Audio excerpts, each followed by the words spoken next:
Assalamualaikum warahmatullahi wabarakatuh. Kami dari kelompok 2 ingin mempresentasikan hasil kerja kelompok kami yang berjudul Pengertian Domain Knowledge, Skill, dan Attitude yang berjumlah 3 orang, yaitu pertama, Miftahatun Nasihah dengan NPM 2086206001 dan Kesuma Dwi Wahyu Wigati dengan NPM 2086206011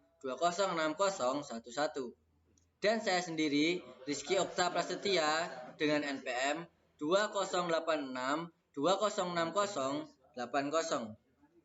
Yang pertama, domain adalah bagian penting dari kepribadian yang berhubungan dengan kecerdasan.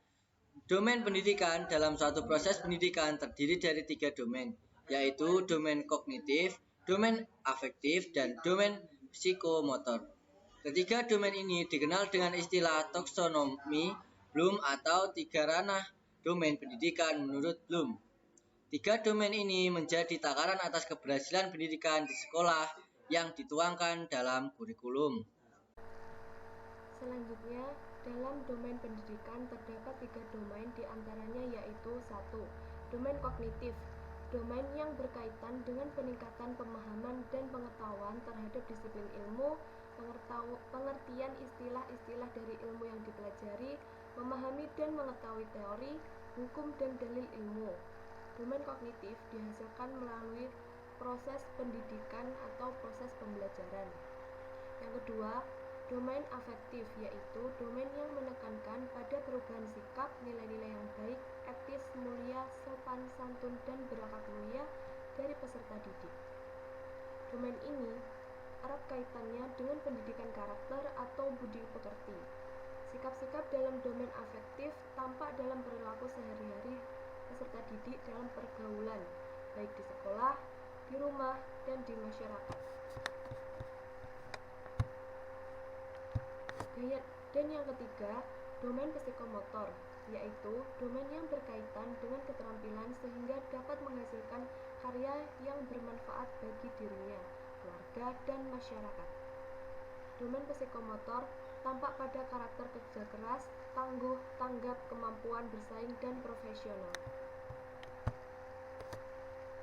Selanjutnya, pengertian skill atau kecakapan hidup. Skill adalah kecakapan atau keahlian untuk menggunakan pengetahuan yang dimiliki untuk mencapai suatu tujuan tertentu.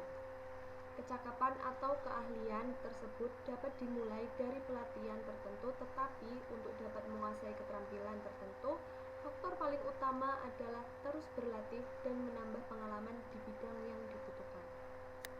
Melanjutkan penjelasan dari Kesuma, pengertian attitude atau sikap. Attitude adalah cara berpikir atau apa yang dirasakan terhadap suatu hal yang direfleksikan dalam bentuk perilaku. Apapun yang kita lakukan sebagai manusia dapat ditingkatkan atau dihambat oleh sikap kita sendiri. Dalam perkembangan selanjutnya, berubah sikap seorang pada saat individu yang bersangkutan sudah berperilaku seperti yang diharapkan dianggap tidak layak dilakukan, sehingga istilah ability digunakan pada KSA. Meskipun perilaku benar yang ditampakkan saat ini tidak selalu dilakukan di masa depan.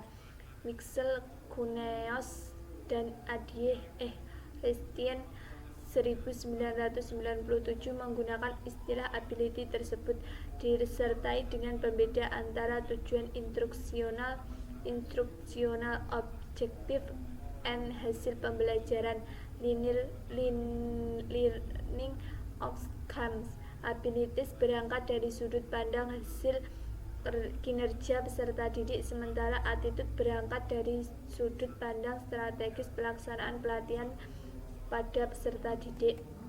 Penerapan di sekolah dasar. Pada anak usia SD, untuk sikap itu lebih dipentingkan atau diunggulkan ataupun ditekankan dibandingkan dengan knowledge dan keterampilan. Pada anak SD itu di bawahnya sikap, karena keterampilan pada anak belum ditekankan sebab dunia anak SD adalah dunia bermain. Sekian, terima kasih. Demikian penjelasan dari kelompok kami. Apabila ada kurang lebihnya, kami mohon maaf. Wassalamualaikum warahmatullahi wabarakatuh.